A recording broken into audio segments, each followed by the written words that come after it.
Hello बच्चों, आपका स्वागत है श्याम सर की क्लास में। बच्चों, आज हम कक्षा 12 भौतिकी का अगला टॉपिक शुरू कर रहे हैं। अगला टॉपिक आपका है क्षेत्रफल सदिश। एरिया वेक्टर क्या होता है उसके बारे में आप यहाँ पढ़ेंगे। उसके बाद आपको बताया जाएगा वैद्युत फ्लक्स के बारे में। तो पहले हम लोग एरिया वेक्टर क्या होता है उसको देखते हैं। तो देखिए, क्षेत्रफल सदिश। क्षेत्रफल सदिश तो कोई अगर समतली पृष्ठ है, किसी समतली पृष्ठ, अगर मान लेते हैं कि आपका यह एक समतलीय पृष्ठ है, इस समतलीय पृष्ठ का अपना एक क्षेत्रफल होगा।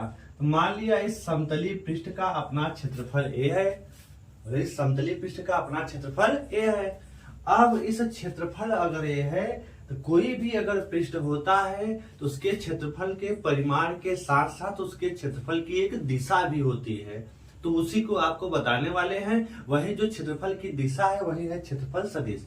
अर्थात अगर कोई भी समतलीय पृष्ठ हो, अगर पृष्ठ है तो उसका अपना एक एरिया होगा, अपना एक क्षेत्रफल होगा और उस क्षेत्रफल के अभिलंबवत बाहर की ओर उसका एक अपना क्षेत्रफल सदिश भी होता है। अर्थात क्षेत्रफल के साथ साथ उसकी एक दिशा भी होती है और उस क्षेत्रफल की दिशा किधर होती है? हमेशा उस पृष्ठ के बहिर्मुखी अभिलंबवत बाहर की ओर होती है। जैसे ये मान लिया कोई एक पृष्ठ है, इस पृष्ठ का अपना एक क्षेत्रफल है जो कि ए से हमने डिनोट कर दिया है। अब इस क्षेत्रफल का अपना एक, इस क्षेत्रफल की अपनी एक दिशा भी होगी। वह दिशा किधर होगी? वह दिशा आपकी इस क्षेत्रफल के अभिलंबवत बाहर की ओर होती है। वह इस क्षेत्रफल की दिशा कहलाएगी। तो हम लोग उसको यहाँ पे देख लेते हैं। तो अगर यह क्षेत्रफल है, ए है, तो इसकी जो दिशा होगी इस क्षेत्रफल के अभिलंबवत किधर होगी? बाहर की ओर होगी। अर्थात क्षेत्रफल ए जो होगा इसकी जो दिशा होगी वो है आपका क्षेत्रफल वेक्टर ए हो जाएगी। यह क्षेत्रफल के अभिलंबवत बाहर की ओर स्थित जो सदिश है वह इस क्षेत्रफल का क्षेत्रफल सदिश कहलाता है। यदि मान लेते हैं इस क्षेत्रफल का परिमाण ए है और इसका जो परिमाण के ऊपर जब आपका यह एरो लग गया तो यह एक क्षेत्रफल सदिश कहलाता है। तो इसके अभिलंब, इस क्षेत्रफल के अभिलंबवत बाहर की ओर इसका एक सदिश है, वह क्या है? क्षेत्रफल सदिश ए है। तो यही आपका जो क्षेत्रफल सदिश ए है इस क्षेत्रफल का क्षेत्रफल सदिश कहलाता है।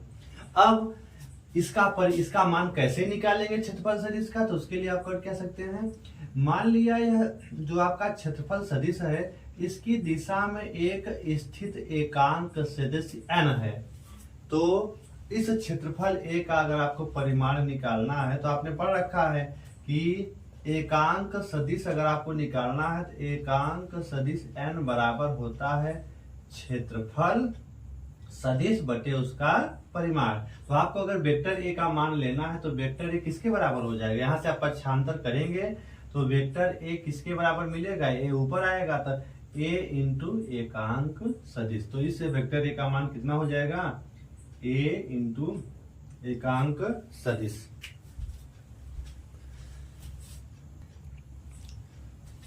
इस तरह से आप क्षेत्रफल सदिश का परिमाण भी लिख सकते हैं। क्षेत्रफल सदिश ए बराबर इस क्षेत्रफल, उसका पृष्ठ का क्षेत्रफल और उसका एकांक सदिश का जो गुणनफल होगा वो क्षेत्रफल सदिश के बराबर होगा। तो हम लोग क्षेत्रफल सदिश की परिभाषा एक बार फिर से बता देते हैं। फिर से, किसी पृष्ठ के अभिलंबवत स्थित जो सदिश होगा वह सदिश क्या कहलाता है? क्षेत्रफल सदिश कहलाता है। जैसे मान लिया आपके सामने यह एक पृष्ठ है, कोई भी पृष्ठ आपके पास है। जैसे मान लेते हैं यह एक पृष्ठ है आपके पास। जैसे मान लिया आपका यह एक पृष्ठ है, एक पृष्ठ है। अब इस पृष्ठ का, यह पृष्ठ का अपना एक क्षेत्रफल है। इसकी लंबाई और चौड़ाई से गुणा करेंगे तो इसका हम एरिया निकाल लेंगे। मान लिया इसका अपना एक क्षेत्रफल होगा। अब इस क्षेत्रफल की अपनी एक दिशा भी होती है। वह दिशा किधर होगी? अब इस क्षेत्रफल के अभिलंबवत अगर हम बाहर की ओर एक अभिलंब खींच दें तो यह जो अभिलंब की जो दिशा होगी बाहर की ओर वही इस क्षेत्रफल का क्षेत्रफल सदिश कहलाएगा। कोई भी पृष्ठ है, कोई भी पृष्ठ है, अगर इसका हम, यह तो पृष्ठ का क्षेत्रफल, इसका क्षेत्रफल सदिश किधर होगा? इसके अभिलंबवत बाहर की ओर। कोई भी पृष्ठ है, इसका भी लंबवत बाहर की ओर इसका क्या होता है, क्षेत्रफल सदिश स्थित होता है। तो इस तरह से आप क्षेत्रफल सदिश की परिभाषा लिख सकते हैं। तो चलिए हम लोग क्षेत्रफल सदिश की परिभाषा लिख लेते हैं। तो यहां लिखते हैं किसी पृष्ठ के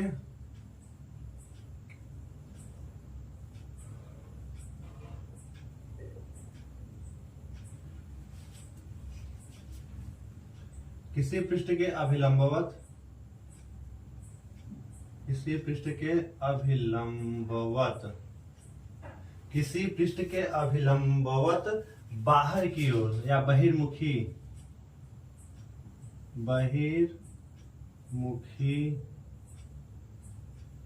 किसी पृष्ठ के अभिलंबवत बहिर्मुखी स्थित सदिश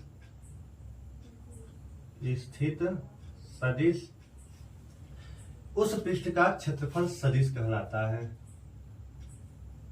जो होगा उस पृष्ठ का क्या कहलाएगा, क्षेत्रफल सदिश कहलाता है। क्षेत्रफल सदिश कहलाता है।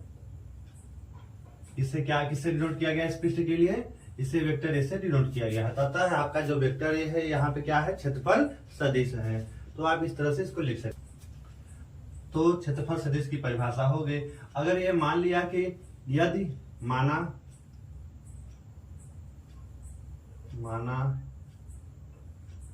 किसी पृष्ठ का क्षेत्रफल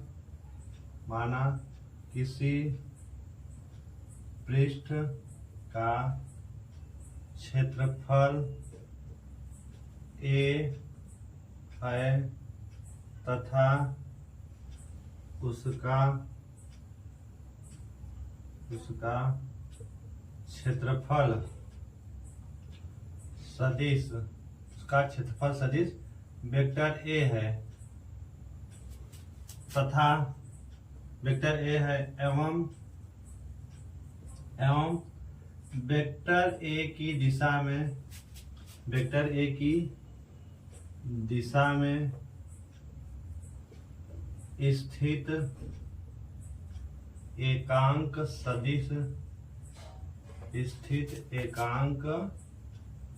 सदिश यन है, एकांक सदिश यन है,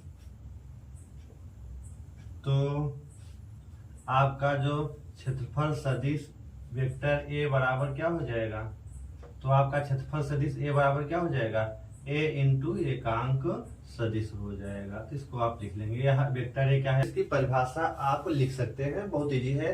किसी पृष्ठ के अभिलंबवत स्थित जो सदिश होगा और क्षेत्रफल सदिश कहलाता है। हमेशा वो पृष्ठ के अभिलंबवत हो, कोई भी पृष्ठ होगा। जैसे आपका ये व्हाइट बोर्ड है, इसका अपना एक एरिया होगा, लेकिन इसका क्षेत्रफल सदिश किधर होगा, अरे इसका क्षेत्रफल सदिश होगा इसके अभिलंबवत बाहर की ओर। अगर आप इस पे एक अभिलंब डाल देते हैं, इसका जो क्षेत्रफल की दिशा होगी किधर होगी, बाहर की ओर होगी। तो इस तरह से आप क्षेत्रफल सदिश को आसानी से समझ सकते हैं।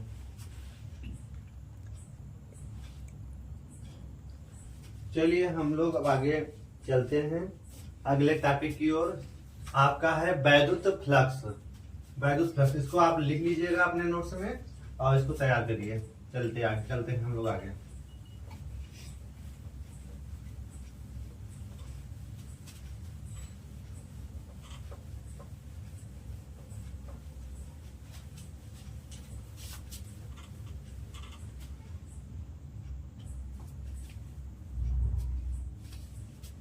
चलिए देखते हैं अगली हेडिंग, वैद्युत फ्लक्स।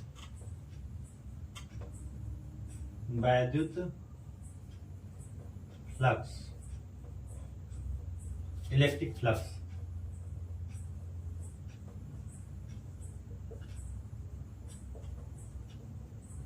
चलिए वैद्युत फ्लक्स के बारे में देखते हैं। वैद्युत फ्लक्स होता क्या है, इसके फार्मूले के साथ पूरा इसका डिटेल देखेंगे। यहाँ हम लोग वैद्युत फ्लक्स की परिभाषा भी देखेंगे, इसका फार्मूला भी देखेंगे क्या होता है, इसका प्रतीक क्या होता है, इसका मात्रक क्या होता है।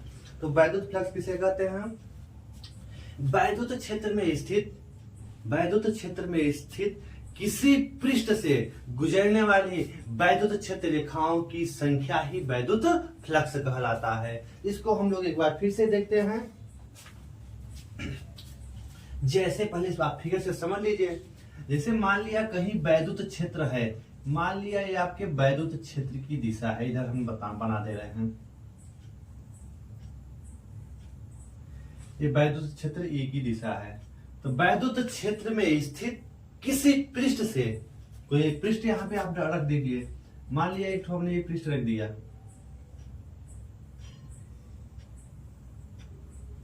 तो वैद्युत क्षेत्र में स्थित किसी पृष्ठ से, आपका एक पृष्ठ है, किसी पृष्ठ से गुजरने वाली वैद्युत क्षेत्र रेखाओं की संख्या वैद्युत फ्लक्स कहलाती है। मतलब अगर हम देखें, अगर आपकी देखिए कुल 1 2 3 4 5 क्षेत्र रेखाएं हैं।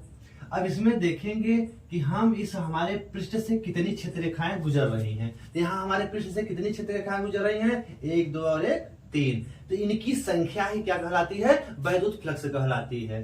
तो अब पृष्ठ का आकार अगर बड़ा होगा, क्षेत्रफल बड़ा होगा तो ज्यादा रेखाएं प्रवेश करेंगी, और अगर छोटा होगा तो कम प्रवेश करेंगी। अतः किसी पृष्ठ से गुजरने वाली वैद्युत क्षेत्र रेखाओं की संख्या ही वैद्युत फ्लक्स कहलाती है। तो आप इसकी परिभाषा बड़े आसानी से आप बता सकते हैं। जैसे इसको आप चाहें तो और एग्जाम्पल से समझ सकते हैं। जैसे मान लिया आपका कहीं ये वैद्युत क्षेत्र है, ये क्या है आपका वैद्युत क्षेत्र है, वैद्युत क्षेत्र रेखाएं ऐसे जा रही हैं। अब ये कोई एक पृष्ठ है, अब इस पृष्ठ में देखिए, अगर हम देखें तो वैद्युत क्षेत्र रेखाएं अगर ऐसे जा रही हैं, तो अगर अब हम इसमें जितनी रेखाएं प्रवेश करेंगी उनकी माप क्या, उनकी संख्या क्या है, वो आप काउंट कर लीजिए, वो किसके बराबर होगा, वैद्युत फ्लक्स के बराबर होगा। तो आप बता सकते हैं वैद्युत क्षेत्र में स्थित किसी पृष्ठ से गुजरने वाली वैद्युत क्षेत्र रेखाओं की संख्या ही वैद्युत फ्लक्स कहलाती है। इसकी परिभाषा हम लोग नोट कर लेते हैं। चलिए,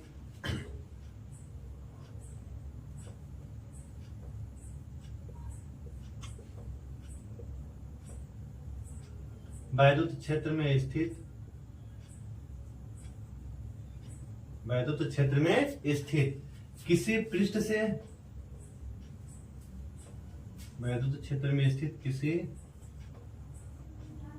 पृष्ठ से गुजरने वाली, किसी पृष्ठ से गुजरने वाली, किसी पृष्ठ से गुजरने वाली वैद्युत क्षेत्र रेखाओं की संख्या, किसी पृष्ठ से वैद्युत क्षेत्र में स्थित किसी पृष्ठ से गुजरने वाली वैद्युत क्षेत्र रेखाओं की संख्या, वैद्युत क्षेत्र रेखाओं, वैद्युत क्षेत्र रेखाओं की संख्या, वैद्युत क्षेत्र रेखाओं की संख्या वैद्युत फ्लक्स कहलाती है, वैद्युत फ्लक्स, वैद्युत फ्लक्स कहलाती है। फिर से आप समझ लीजिए, वैद्युत क्षेत्र में स्थित, वैद्युत क्षेत्र है उसमें स्थित कोई पृष्ठ है, जैसे आपका पृष्ठ से गुजरने वाली वैद्युत क्षेत्र रेखाओं की संख्या, कितनी संख्याएं गुजर रही है उस क्षेत्र से, उनको आप गिन लीजिए, वही है वैद्युत फ्लक्स। कोई आपका पृष्ठ है, ये पृष्ठ जैसे है, इस पृष्ठ से कितनी रेखाएं जा रही हैं उनको आप काउंट कर लीजिए, वही क्या है आपका वैद्युत फ्लक्स कहलाता है। अब आपका इस तरह से आप इस परिभाषा को लिख लेंगे। अब वैद्युत फ्लक्स का जो प्रतीक होता है, वैद्युत फ्लक्स को फाई ई, जो वैद्युत फ्लक्स को किससे लिखते हैं, फाई ई से लिखा जाता है। किससे व्यक्त किया जाता है, फाई ई से। वैसे चाहे तो आप दिखा देना चाहिए कि फाई ई, वैसे शार्ट में फाई से लिखते हैं लेकिन इसको फाई ई से दिखाया जाता है, फाई ई से व्यक्त करते हैं।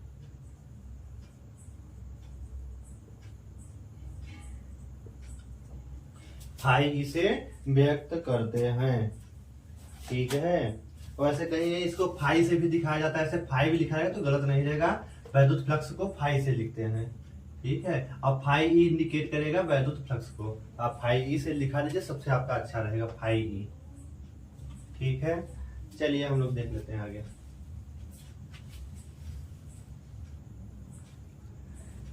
तो इसकी परिभाषा हो गई और इसका प्रतीक है फाई ई। अब आप इसको आगे बढ़ा सकते हैं, और जो फाई है तो हम इसके फार्मूले, इसको देखिए दूसरे तरह से इसकी परिभाषा कैसे बता सकते हैं उसको भी देख लेते हैं। देखिए यदि मान लेते हैं इसको थोड़ा सा आगे हम बढ़ाते हैं।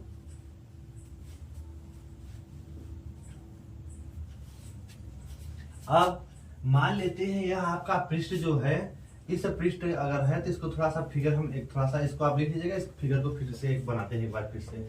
मान लिया आपका ये है वैद्युत क्षेत्र ई की दिशा। किसकी दिशा है? वैद्युत क्षेत्र ई की दिशा है।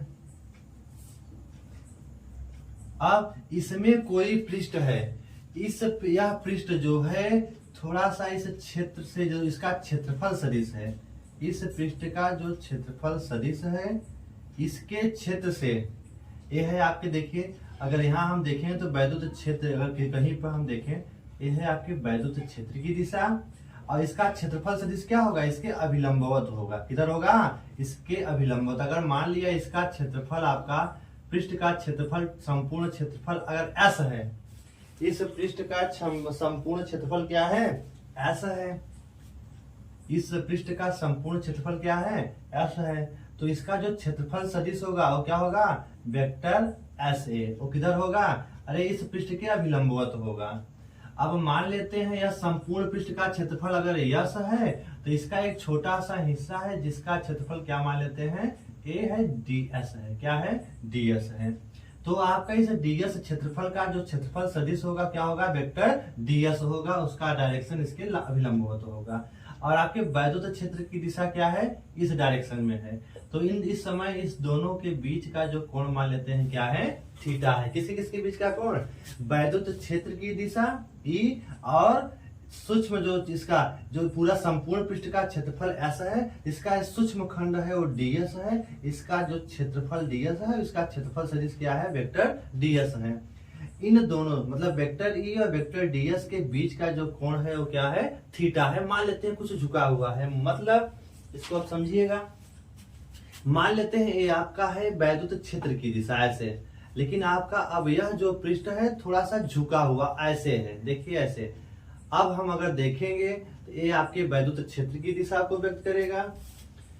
ये मान लीजिए इसका ये आगे वाला हिस्सा वो वैद्युत क्षेत्र की दिशा को बताता है। ठीक है, तो मान लिया वैद्युत क्षेत्र की दिशा इस डायरेक्शन में है और आपका ये जो आपका पृष्ठ है थोड़ा सा झुका है। अब इस पृष्ठ का आप क्षेत्रफल सदिश निकालेंगे तो इस पृष्ठ के हमेशा अभिलंबवत होगा। तो आप इसका अगर इसके अभिलंबवत अगर आप खींचेंगे तो इसके अभिलंबवत किधर होगा? अगर देखेंगे तो ये तो आपके वैद्युत क्षेत्र की दिशा ऐसे है, एकदम सीधे ऐसे है, और आपका ये थोड़ा सा पृष्ठ झुका हुआ है। इसका क्षेत्रफल सदिश क्या होगा? थोड़ा सा ऐसे होगा। देखिए ऐसे, इस पे इसके अभिलंबवत ऐसे होगा, ऐसे। देखिए इस समय हम अगर देखेंगे तो दोनों के बीच कुछ एंगल दिख रहा है। वो एंगल मान लिया क्या है? आपका थीटा है। तो इस थीटा एंगल पे अगर है तो इस समय आपका जो वैद्युत फ्लक्स होगा, इस समय इस सूक्ष्म खंड के कारण जो आपका वैद्युत फ्लक्स होगा तो आप यहां लिख सकते हैं, यदि वैद्युत क्षेत्र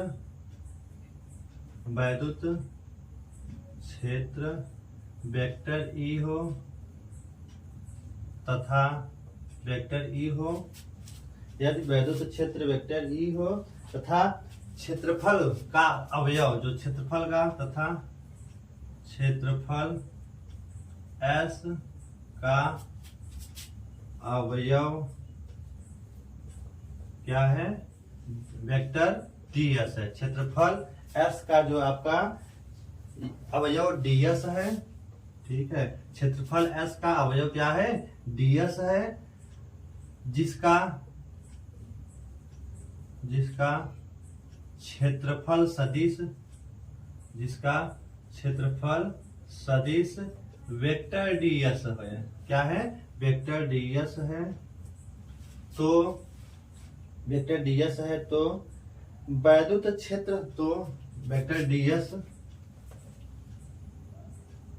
है।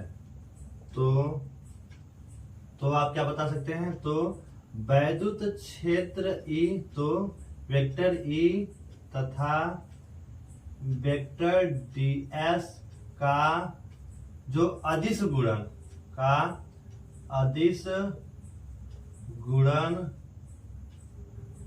वेक्टर E तथा वेक्टर DS का जो अदिश गुणनफल जो होगा, अदिश गुणन, वो क्या होगा? वैद्युत फ्लक्स की क्या होता है? वैद्युत फ्लक्स के क्या होता है, वैद्युत फ्लक्स के बराबर होगा, वैद्युत फ्लक्स के बराबर होता है। अर्थात इस वैद्युत फ्लक्स का परिमाण कैसे निकाला जाएगा, तो वैद्युत फ्लक्स अगर आपको निकालना है, वैद्युत फ्लक्स फाई ई, वैद्युत फ्लक्स क्या निकालना है, फाई ई। अब चूंकि सूक्ष्म खंड के कारण है तो वैद्युत फ्लक्स भी क्या होगा, सूक्ष्म होगा, तो आप यहाँ डी फाई भी लिख सकते हैं, d phi E, d phi E आप दिखा सकते हैं। डी फाई ई किसके बराबर होगा, vector E into vector DS का अदिश गुणन। तो वेक्टर फाई जो डी फाई ई क्या है, इस सूक्ष्म अवयव का जो है फ्लक्स, सूक्ष्म अवयव से निकलने वाला जो वैद्युत फ्लक्स डी फाई ई किसके बराबर होगा, वेक्टर ई तथा वेक्टर डीएस के अदिश गुणन के क्या होता है, बराबर होता है। तो इसको आप समझ करके लिख लेंगे। चूंकि यहाँ लिख लेते हैं इसको आगे, इतना आप पहले अपने नोटबुक में नोट कर लीजिएगा। देखिए तो पहले वैद्युत फ्लक्स की परिभाषा यहाँ तक आपकी हो गई, इसको फाई से व्यक्त करते हैं। उसके बाद हमने बताया क्या, इस वैद्युत फ्लक्स का परिमाण कैसे निकाला जाता है। तो सर्वप्रथम हम वैद्युत, इस जो पृष्ठ था आपका, उसका मान लिया पूरे पृष्ठ का क्षेत्रफल है S, और इस पूरे क्षेत्रफल को छोटे छोटे हम खंडों में या अवयव में विभक्त मान लेते हैं, जिसका एक छोटा सा खंड आपका है, उसका क्षेत्रफल ds है, और वैद्युत क्षेत्र की दिशा यहाँ इस डायरेक्शन में आपको दिखाई गई है। इसे ds का जो क्षेत्रफल सदिश इसके अभिलंबवत वेक्टर ds है। मान लिया वेक्टर ई और वेक्टर ds के बीच का कोण क्या है, थीटा है। तब आपका जो इस सूक्ष्म खंड के द्वारा जो आपका कुल वैद्युत फ्लक्स होगा वो होगा, मान लेते हैं डी फाई ई है। तो डी फाई ई जो होगा वो किसके बराबर होगा, वेक्टर ई तथा वेक्टर ds के अदिश गुणन के क्या होता है, बराबर होता है। अब हम इनको आगे दिखा सकते हैं, यदि वेक्टर ई तथा वेक्टर ds के बीच का एंगल थीटा है, तब हम लोग इस फार्मूले को आगे बढ़ा सकते हैं। तो इसको पहले अपने आप फेयर में लिख लेंगे, नोट्स में लिख लेंगे, उसके बाद हम इसको आगे कंटिन्यू करते हैं। चलें, इस परिभाषा को आप लिख लीजिएगा, इसको ऐसे ही क्रम से।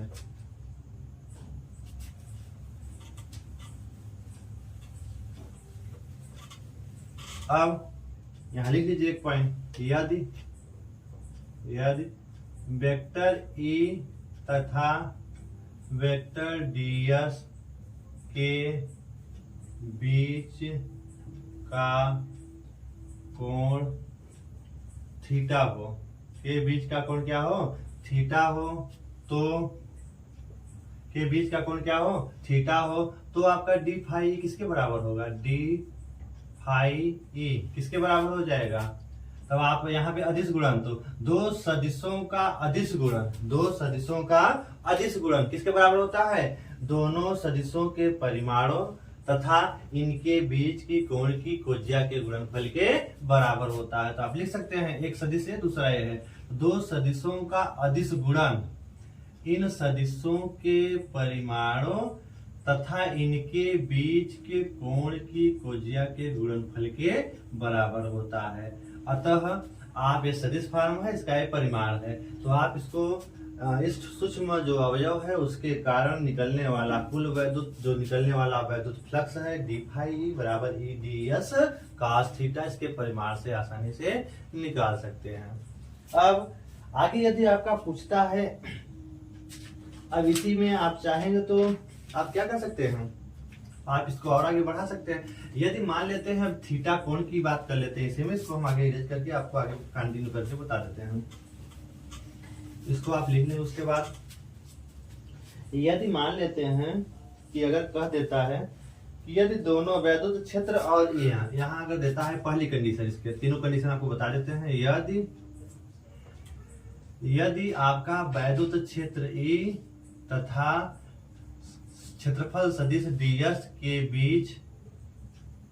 बीच का कोण थीटा बराबर क्या है, 0 अंश है। यदि दोनों एक ही डायरेक्शन में है, अर्थात आप ये कंडीशन बनेगी, ये वाली कंडीशन, अतः आपका जो पृष्ठ है इस तरह से रखा है, तो आपका वैद्युत क्षेत्र भी इधर ही होगा और आपका जो क्षेत्रफल सदिश है वह भी क्या होगा, इधर ही होगा। दोनों के बीच का कोण 0 अंश है। तब आपका जो डी फाई ई किसके बराबर होगा, डी फाई ई बराबर क्या हो जाएगा, ई डी एस कास 0 अंश। कास 0 का मान क्या होता है 1 होगा, तो आपका जो डी फाई ई होगा वो किसके बराबर होगा ई इंटू डी एस के क्या होगा बराबर होगा। अर्थात इस समय सबसे अधिकतम फ्लक्स बाहर निकलेगा। ठीक है, अब सेकेंड कंडीशन क्या होती है इसकी, सेकेंड भी देख लीजिएगा। यदि इन दोनों ई और डी एस के बीच का कोण थीटा बराबर 90 अंश हो, अर्थात अब कौन सी कंडीशन बन रही है, अब आपकी कुंडली अब क्या है, इस तरह से कुछ है, ऐसे है, वैद्युत क्षेत्र इधर है। अब आपकी कुंडली कैसे हो गई है, वैद्युत क्षेत्र की दिशा ऐसे है, इधर है। अब आपकी कुंडली देखिए, इसका क्षेत्रफल सदिश सब एक ही डायरेक्शन में, इसका वैद्युत क्षेत्र की दिशा है, ये आपके क्षेत्रफल सदिश था। तब आपने देखा कि अधिकतम यहाँ से फ्लक्स गुजरा। ठीक है, लेकिन मान लिया ये वैद्युत क्षेत्र की दिशा है वे ब्लैक वाली, और रेड वाली अब कुंडली आपकी थोड़ी सी घूम गई ऐसे, ये ऐसी इस डायरेक्शन में मान लीजिए हो गई, चाहे ऐसे है, ऐसे थी कुंडली, ठीक है, चाहे आप ऐसे रोटेट करा दीजिए। अगर ऐसे थी कुंडली ऐसे थी, एक कुंडली आपकी पृष्ठ है और ये आपका वैद्युत क्षेत्र की दिशा है, ऐसे इस डायरेक्शन में दोनों है। ठीक, अब मान लिया ये आपकी घूम रही है, ऐसे रोटेट कर गई। जब ऐसे थी तो आपका क्षेत्रफल सदिश और वैद्युत क्षेत्र दोनों एक ही डायरेक्शन में थे। लेकिन अब देखिए, जब आप ये कुंडली ऐसे आपका पृष्ठ घूम गया तो वैद्युत क्षेत्र तो उधर है, लेकिन इसका क्षेत्रफल सदिश किधर हो गया, अरे इसके अभिलंबवत बाहर की ओर होगा। अब देखें तो दोनों के बीच कोण कितना बन गया, डी फाई ई बराबर क्या हो जाएगा, ई डी एस कास 90। और कास 90 का मान क्या होता है, कास 90 का मान 0 होता है, तो आपको क्या मिलेगा, कास 90 का मान 0 होता है, आपका डी फाई ई क्या मिलेगा 0। अतः इस समय जब आप वैद्युत क्षेत्र ई और डीएस के बीच का कोण 90 अंश है, उस समय कोई भी फ्लक्स बाहर नहीं निकलेगा, अर्थात उसमें फ्लक्स का मान क्या होगा 0 होगा। अब इसको आप देख लीजिए, फिर हम लोग इसका तीसरा स्टेप देखते हैं। यह है आपका मेन फार्मूला, इसको आप नोट करके रखेंगे। अब इसका तीसरा स्टेप क्या है, इसको यहां देखिए। यदि वैद्युत क्षेत्र ई और यदि वेक्टर ई तथा डीएस एक दूसरे के, इनकी दिशाएं एक दूसरे के विपरीत हैं, एक दूसरे के विपरीत हैं। ये क्या है, ये क्या था, एक दूसरे के समांतर थे, एक दूसरे क्या थे, समांतर थे, एक दूसरे के क्या थे, लंबवत थे। वैद्युत क्षेत्र ई और डीएस क्या थे, लंबवत थे, और ये समांतर था, ये क्या है, विपरीत है। तो थीटा बराबर कितना होगा 180 अंश। जब 180 अंश होगा तो इस समय आपका जो फ्लक्स होगा इसको आप नोट कर लेंगे। तब आपका जो डी फाई ई किसके बराबर होगा, ई डी एस कास 180। कास 180 अंश का मान क्या होता है, -1 होगा, तो माइनस ई इंटू क्या होगा डी एस होगा डी फाई ई का मान। अतः इस समय फ्लक्स होगा ऋणात्मक होगा, फ्लक्स क्या होगा ऋणात्मक होगा। तो एक बार धनात्मक देखो, 0 जब ई और देखिए यह जो एंगल होगा हमेशा वेक्टर ई और वेक्टर डीएस के बीच आपको लेना पड़ेगा। वेक्टर ई और वेक्टर डीएस के बीच का कोण अगर 180 अंश है तो फ्लक्स आपका माइनस ई इंटू डीएस के बराबर होगा। यदि वेक्टर ई और वेक्टर डीएस के बीच का कोण 90 अंश है या लंबवत है तो आपका डी फाई बराबर 0 होगा। और जब एक दूसरे के दोनों समांतर है तो आपका फ्लक्स मैक्सिमम होगा ई इंटू डीएस के बराबर होगा। अब एक कंडीशन फिर पूछता है कि जो आपका पृष्ठ है सूक्ष्म अवयव के कारण फ्लक्स आपने देख लिया। अब अगर कहता है कि संपूर्ण पृष्ठ से गुजरने वाला कुल वैद्युत फ्लक्स अगर आपको निकालना है तब क्या करेंगे, अगर संपूर्ण पृष्ठ से गुजरने वाला कुल वैद्युत फ्लक्स निकालना है तो मान लेते हैं कुल फ्लक्स की निकलना है फाई ई। तो फाई क्या करेंगे, ये जो आपका सूक्ष्म खंड के कारण निकलने वाला फ्लक्स, इसके पहले जो आपने फार्मूला पढ़ा क्या था, डी फाई ई। तो सभी के द्वारा डी फाई तो आपका क्या हो जाएगा इसका समाकलन। मतलब ये छोटे छोटे अगर खंडों में विभक्त मान लेंगे तो प्रत्येक सूक्ष्म खंड क्या करेगा, प्रत्येक सूक्ष्म खंड से फ्लक्स बाहर निकलेगा। तो प्रत्येक से निकल रहा है डी फाई ई, ऐसे डी फाई सभी को जब जोड़ेंगे तो हम समाकलन विशेष को निकाल लेते हैं। तो संपूर्ण पृष्ठ से निकलने वाला कुल फ्लक्स क्या हो जाएगा, डी फाई ई। इसको जब आगे बढ़ाएंगे integral vector E into vector D S, ये किसके बराबर होगा, फाई ई के बराबर है। तो फार्मूला आपको इस तरह से मिल जाएगा। इसको अगर आप इसका परिमाण लेना चाहते हैं तो ई ए कास थीटा हो जाता है। क्या हो जाता है, ई ए कास थीटा। यदि इसको इतना आप लिख लीजिएगा, संपूर्ण पृष्ठ से गुजरने वाला कुल वैद्युत फ्लक्स के लिए फार्मूला पे लगाएंगे इंटू डी एस। अब इसको आगे थोड़ा सा लेते हैं, आप उतार लिए होंगे तो इसको हम मिटा देते हैं। चलिए अब यदि यहाँ पे कहता है क्या कि यदि आपका पृष्ठ यदि पृष्ठ बंद पृष्ठ है, यदि जो आपका पृष्ठ हो कैसा है, बंद पृष्ठ है, तो आप क्या करते हैं, तो इस समाकलन के चिन्ह में आप क्या करते हैं, एक वृत्त लगा देते हैं। क्या लगा देते हैं, एक सर्किल लगा देते हैं, सर्किल का संकेत लगा देते हैं। मतलब आपका जो समाकलन है इसमें क्लोज सर्किट, तो आपका तो वैद्युत फ्लक्स का जो फार्मूला हो जाएगा, क्या हो जाएगा, तो फाई ई बराबर, तब उसके लिए क्लोज सर्किट, यहाँ एक वृत्त का चिन्ह लग जाता है, तो वेक्टर ई इंटू क्या हो जाएगा, वेक्टर डी एस आपका, तब ये फार्मूला बन जाएगा। ठीक है, और यहाँ पे vector E into vector D S का मान क्या होता है, ई डी एस कॉस थीटा हो जाएगा। इस तरह से बच्चों वैद्युत फ्लक्स की पूरी हेडिंग आपकी यहाँ तक फिनिश होती है। इसको आप यहाँ तक पूरा तैयार कर लेंगे।